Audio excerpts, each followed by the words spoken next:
The Boeing 777, a colossal aircraft of metal and dreams, cut through the skies above the vast Atlantic, en route to New York, a destination that promised new beginnings and encounters. The cabin, a microcosm of society in motion, pulsed with the energy of different lives, each passenger carrying their stories and expectations. Within this shared space, tensions, often invisible on the ground, began to manifest subtly but incisively. Big Shaq, whose real name was Michael Dapaah, the renowned rapper and comedian, had boarded that aircraft with a mixture of weariness and anticipation. He came from a long string of shows, exhausted by the frenetic pace of life on the road, but eager to arrive in New York, where a new chapter in his career awaited him. He had chosen business class, a small luxury that allowed a little more space and tranquility, but even there, peace seemed hard to find. Michael had settled into his seat, his headphones muffling the ambient noise, his cap slightly tilted over his eyes, hoping he could doze off a little before crossing the ocean. His casual wardrobe, a mix of sportswear and designer pieces, reflected his personal style and his comfort with his identity. He was a man who had achieved success through his own persistence and talent, but who still faced the weight of gazes and judgments. That day, the atmosphere on the plane was charged with a particular energy, as if something was about to happen. Perhaps it was the gentle turbulence that made the aircraft vibrate, or the collective anxiety of the passengers, who did not know each other, but were united by a common destination. For Big Shaq, this energy manifested in a more specific way, from the gaze of Mrs. Eleanor Sterling. Mrs. Sterling, an elderly, elegant lady with a history of traveling around the world, sat a few rows ahead of Big Shaq. From the moment he stepped onto the aircraft, her eyes had fixed on Michael with a disturbing intensity. Her look was a mixture of distrust, disdain, and a strange discomfort, as if the mere presence of Big Shaq, with his dark skin and casual style, was an offense to her sense of order and convention. Her eyes followed Michael's every move, as if she was waiting for him to make a wrong step to justify her prejudices. Mrs. Sterling was what society calls a figure of prestige, a wealthy woman with connections in high spheres of society, and who believed she had the right to judge the world based on her elitist standards. Her travels around the world had taught her many things, but not the acceptance of diversity. She saw humanity through the narrow lens of her own experience, where people were classified according to their class, color, and origin. For her, the world was a hierarchy in which some people belonged at the top and others, like Big Shaq, were seen as inferior. Her expression was a mix of superiority and discomfort, revealing that the simple fact of sharing the same airspace with someone like him bothered her deeply. Michael tried to ignore the woman's gaze, but it was as if he could feel her eyes burning into his back, a constant reminder that he was being evaluated and judged. He shifted in his seat, adjusted his headphones, and took a deep breath, hoping to disconnect from that negative energy. But Mrs. Sterling's gaze was like a persistent shadow, following him to every corner of the cabin, making him feel uncomfortable and anxious. It was as if she was trying to say that he did not belong there, that he did not fit into her world of privileges and exclusivity. It was a painful reminder that, despite his fame and success, he was still seen by some through the lens of prejudice. The plane continued to fly, each passenger caught up in their own stories and anxieties. But for Big Shaq, the flight had turned into a journey of tension and discomfort, and the shadow of distrust lingered over him, turning his travel experience into a nightmare, where his simple existence became an offense, which Mrs. Sterling made sure he was reminded of. He looked out the window at the sky, the white clouds passing in front of him, and felt a mixture of loneliness and anger, wishing the hours until the final destination would fly by. He wanted to be just Michael, a tired man who just wanted to get home, but found himself forced to be, once again, a symbol, a target, a reminder of the prejudice that still corroded the world. The flight continued on its journey through the skies, but for Big Shaq, the tranquility of the trip had turned into a stage where the latent tensions of society manifested in an increasingly evident way. The shadow of distrust, cast by Mrs. Eleanor Sterling's gaze, still hovered over him, a constant reminder that he was being evaluated and judged through a lens of prejudice. The atmosphere in the cabin, initially filled with expectations, was now becoming heavy and uncomfortable. In the midst of this charged atmosphere, an apparently trivial incident happened, serving as a catalyst for the explosion of tensions that were building. A small child, sitting a few rows ahead of Big Shaq, was startled by a sudden turbulence on the plane, causing the glass of red wine she was holding to spill, staining Mrs. Sterling's lap. The wine, once a symbol of relaxation and pleasure, had turned into a catalyst for the manifestation of the venom of prejudice. Mrs. Sterling's reaction was immediate and disproportionate. She jumped out of her seat with a sharp scream, her voice echoing through the plane, breaking the peace and calm that still remained. Her face, previously marked by an expression of superiority, now twisted into a mask of anger and revulsion.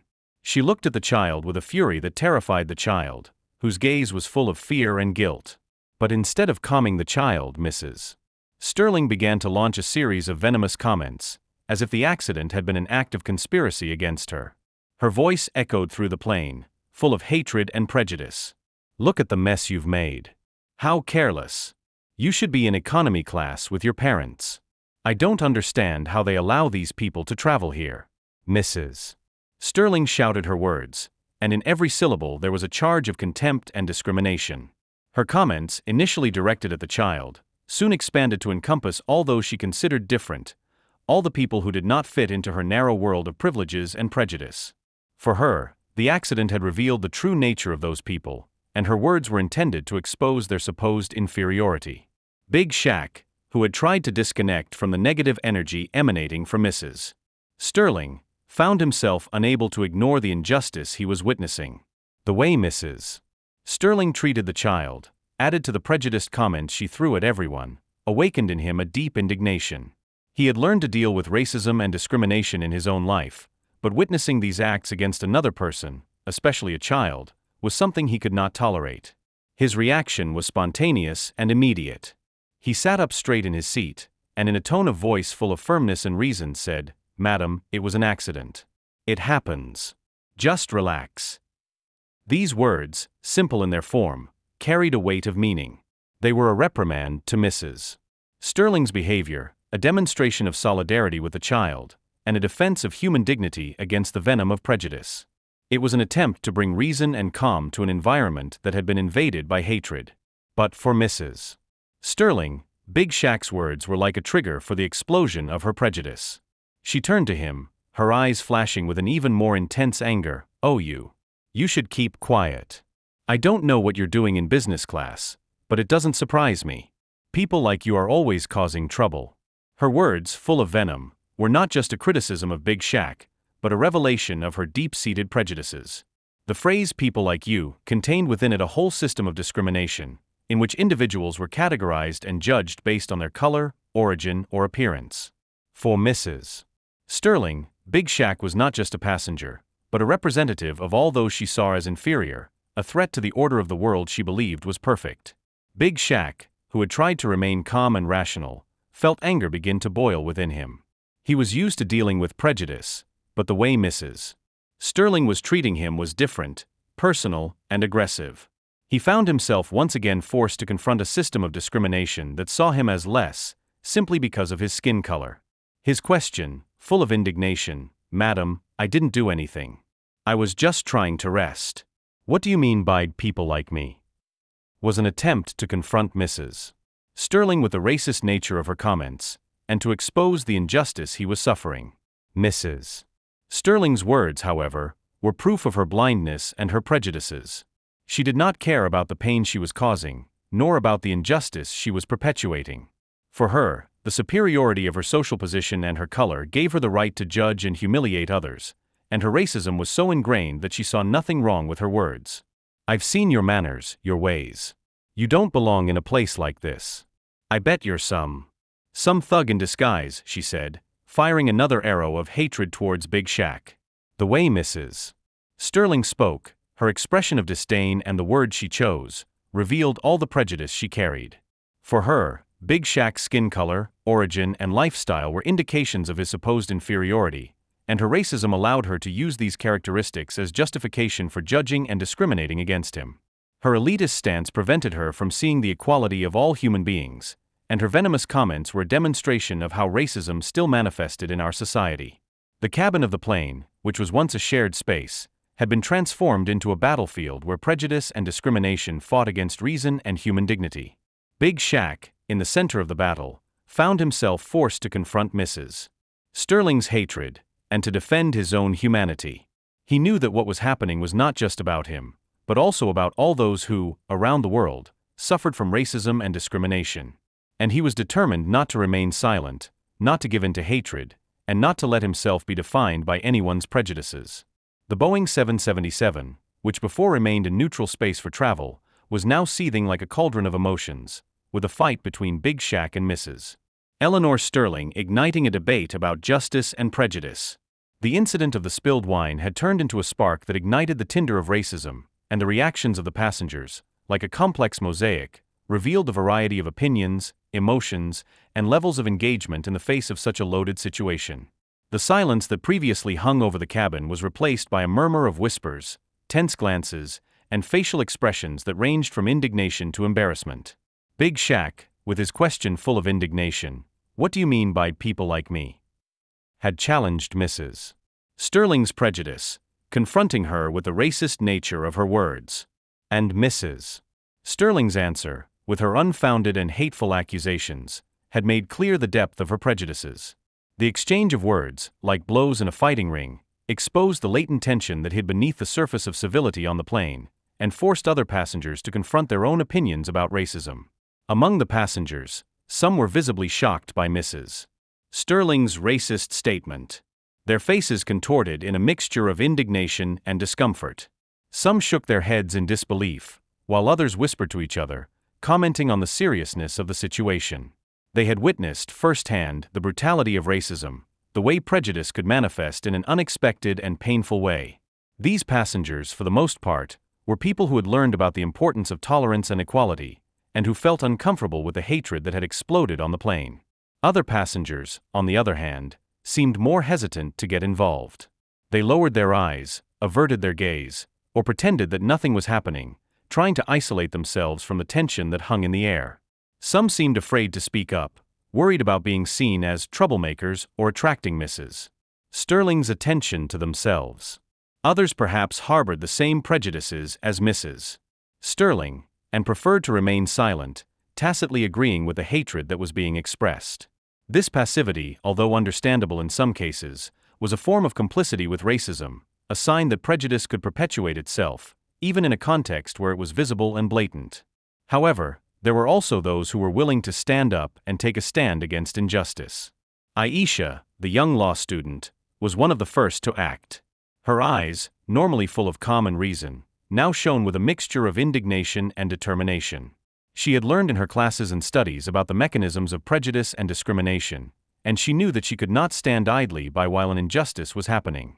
She took out her notebook and began to write down everything that was being said, observing the details, noting the words, thinking about how she could use her knowledge to help Big Shaq.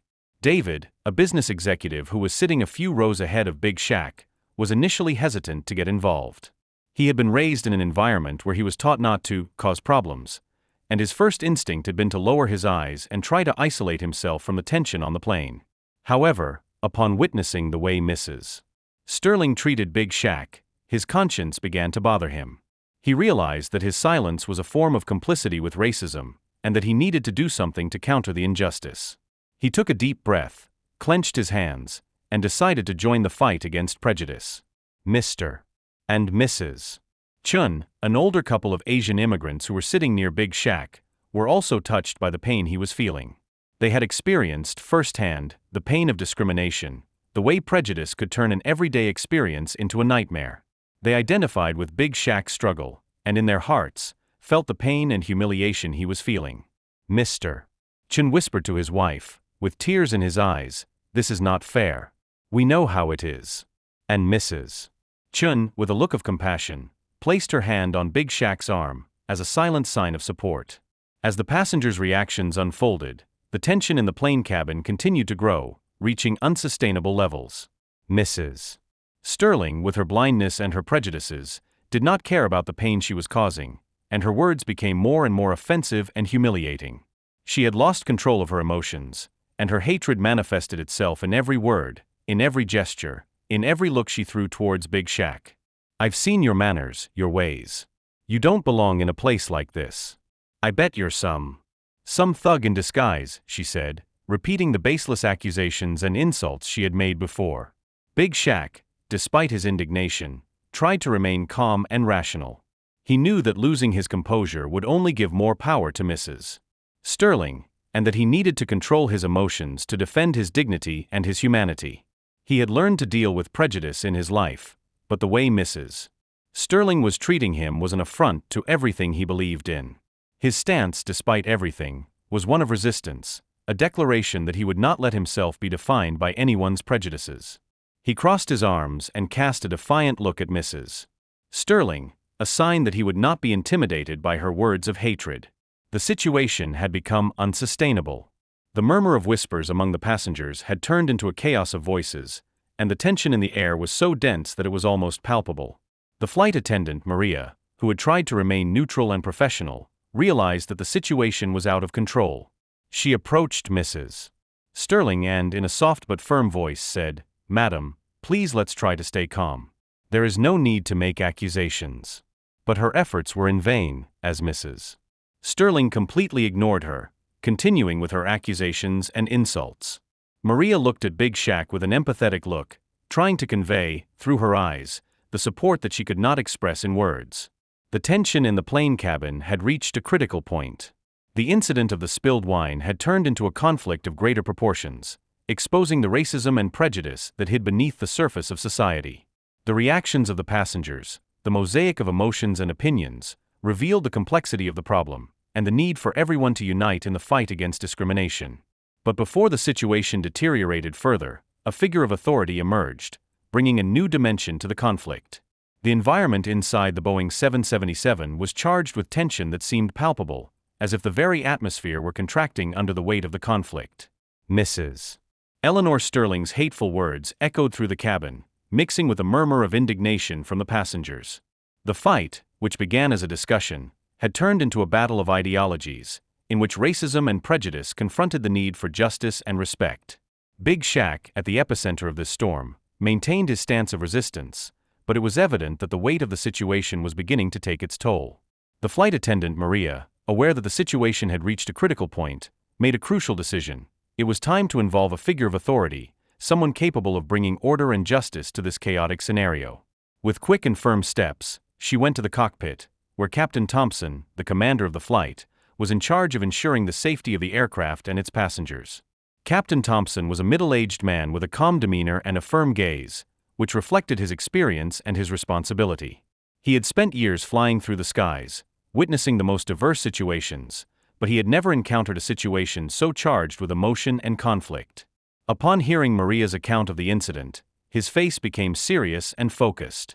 He knew that he could not ignore what was happening in the cabin, and that it was his responsibility to take steps to protect all passengers, including Big Shaq. With a clear decision in his mind, he left the cockpit and headed to the business class, with a posture that conveyed authority and respect. Upon entering the cabin, his gaze ran over the passengers, assessing the gravity of the situation. He saw the indignant look of Big Shaq, the hatred on Mrs.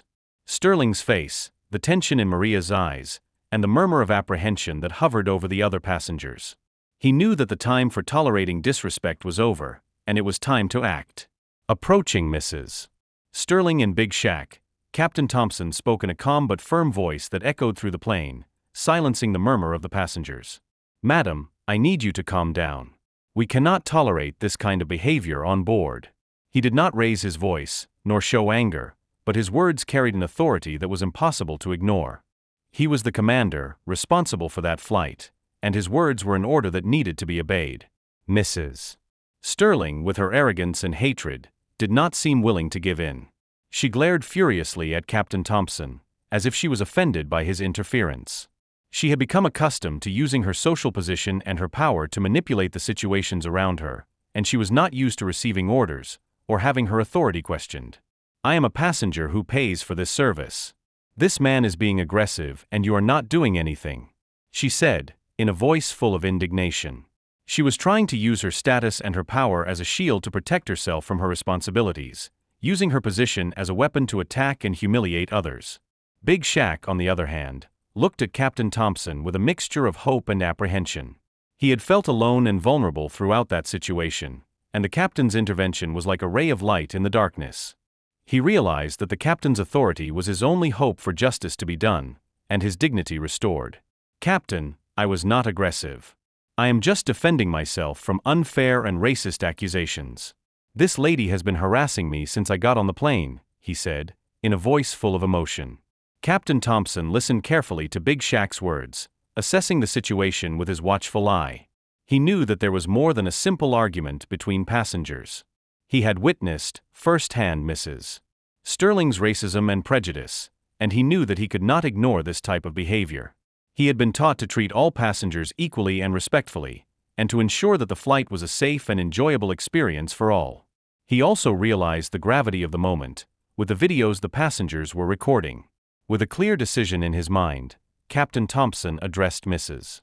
Sterling directly, his eyes fixed on hers. "Madam, you are being accused of racism, a serious offense. If you continue with this behavior, I will have to take action." His words, like a verdict, made it clear that the era of impunity was over. Mrs. Sterling was not superior to anyone, and her social position did not protect her from her responsibilities. She was being held accountable for her actions, and would have to face the consequences of her prejudices. At the same time, he also addressed Big Shaq, with a look of understanding and respect. "I will need both of you to calm down. Madam, you are being accused of racism, a serious offense. If you continue with this behavior, I will have to take action," repeated the captain, making it clear that respect was valid for both passengers. The captain recognized Big Shaq's pain, the injustice he had suffered, and the need for the situation to be resolved fairly and appropriately. Captain Thompson knew that he could not allow Mrs. Sterling's racism and hatred to contaminate the environment of the plane. He had taken on the role of leader and protector, and he was determined to do what was necessary to maintain order and ensure the safety of all.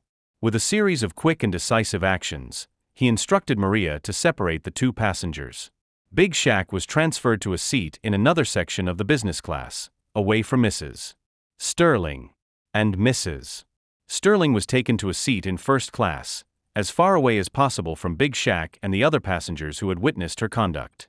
Captain Thompson also instructed Maria to document all the details of the incident, collecting the accounts of the passengers who had witnessed the situation, and ensuring that all evidence was preserved for further investigation. He knew that the incident was more than a simple disagreement between passengers, and that it was important to document all the details so that the truth would be revealed. With Captain Thompson's intervention, the tension in the plane cabin had stabilized somewhat, but there was still a weight in the air, as if the scars of prejudice were still present.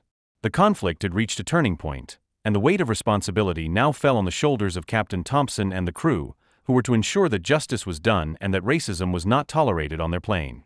The Boeing 777, after the storm of emotions that had shaken its cabin, continued its route towards New York.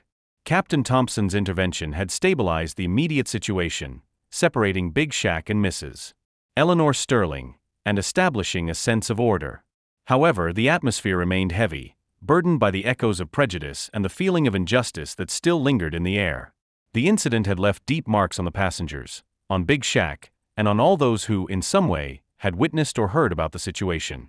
The journey, which before was just a crossing over the ocean, had turned into an experience of introspection and reflection, exposing the wounds of racism and the need for a collective healing. Big Shaq, although physically separated from Mrs. Sterling, could not shake off the weight of what had happened. He was sitting in his new seat, looking at the sky through the window, but his mind was far away, reliving the moments of humiliation and indignation he had suffered. The way Mrs. Sterling had treated him, as if he were not human, as if he were inferior because of his color, had reopened old wounds, making him question his place in the world. He felt vulnerable and exposed, as if his success and fame were not capable of protecting him from hatred and discrimination. The silence that surrounded him was different from the silence he had sought before. It was a silence charged with emotions, doubts, and questions. He knew that what had happened was not just about him, but about all those who, daily, suffered from racism and discrimination. He felt like a symbol, a target, a representative of a fight that went far beyond his own experience. He needed to find a way to process this pain, to transform his experience into a force for good, and to contribute to a more just and equal world. Mrs. Sterling, in turn, was sitting in her seat in first class, with an expression of anger and indignation on her face. She did not seem to have regretted her actions, nor did she seem to have understood how painful and racist her words had been. For her, Big Shaq was just a stranger, someone who did not deserve her respect, and who should be put in his place. Her racism was so ingrained that it prevented her from recognizing the humanity of others, from seeing the equality of all human beings. The rest of the flight was tense, with the passengers avoiding eye contact with Mrs. Sterling, and with many of them exchanging looks of support with Big Shaq. Some approached to express their solidarity and their outrage at the way he had been treated, sharing their own experiences of prejudice and discrimination. Others, who had remained silent during the incident, now felt guilty for their passivity, and tried to find ways to redeem themselves. Aisha, the young law student, continued to write down all the details of the incident, thinking about how she could help Big Shaq legally. She had decided to use her knowledge to fight against injustice, and was determined not to let Mrs. Sterling get away with it. David, the business executive, also felt compelled to act. He had realized that his silence was a form of complicity with racism, and that he needed to use his voice to counter hatred. He decided to approach Big Shaq and offer his support and resources, promising to help in the fight for justice. Upon landing in New York, Captain Thompson made an announcement to all passengers, expressing his repudiation of racism and reaffirming the airline's commitment to treat all passengers with equality and respect. He ensured that the incident would be investigated and that appropriate measures would be taken to prevent similar situations from happening in the future. His words were a sign that the fight against racism was an ongoing effort and that everyone had a role to play in this fight. After disembarking, the incident on the plane took on even greater proportions, becoming a public debate about racism and discrimination. The videos recorded by the passengers, which recorded how Mrs.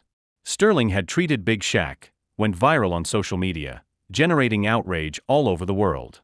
The incident became known as the incident on Flight 777, and its repercussions transformed Big Shaq's trip into a catalyst for social change. The airline, under pressure from the media and the public, launched an internal investigation, promising to take measures to prevent similar situations from happening in the future. Big Shaq, with the support of his lawyers and various human rights groups, filed a lawsuit against Mrs. Sterling for defamation and racial harassment. The lawsuit, which gained wide media coverage, became a symbol of the fight against racism, encouraging other victims to speak out and demand justice. The emotional impact of the incident on Big Shaq was profound and lasting. He went through a period of introspection and reflection, questioning his place in the world and his role in the fight against racism. He used his art as a way to express his pain and his struggle, composing songs and writing poems that addressed the experience he had lived on the plane. His art became a form of healing, both for him and for all those who had suffered from racism. The incident also raised a broader debate about the need for tolerance and respect in public spaces, in schools, universities, companies, and in all spheres of society. Community groups and civil society organizations mobilized to discuss the problem of racism and how to combat it, promoting lectures, seminars, and awareness events. The story of Big Shaq on Flight 777 became a symbol of resilience and a call to action. His experience, although painful, had turned into a force for good, inspiring millions of people to stand up against racism and fight for a more just and equal world. Big Shaq's journey, which began with a turbulent flight, had turned into a journey of healing and transformation, not only for him, but for the entire society. The echoes of prejudice still lingered in the air, but the hope for a better future remained alive. And so ends our journey through the skies and the hearts, revealing that the fight against prejudice is an ongoing effort, which requires courage, resilience, and the collaboration of us all.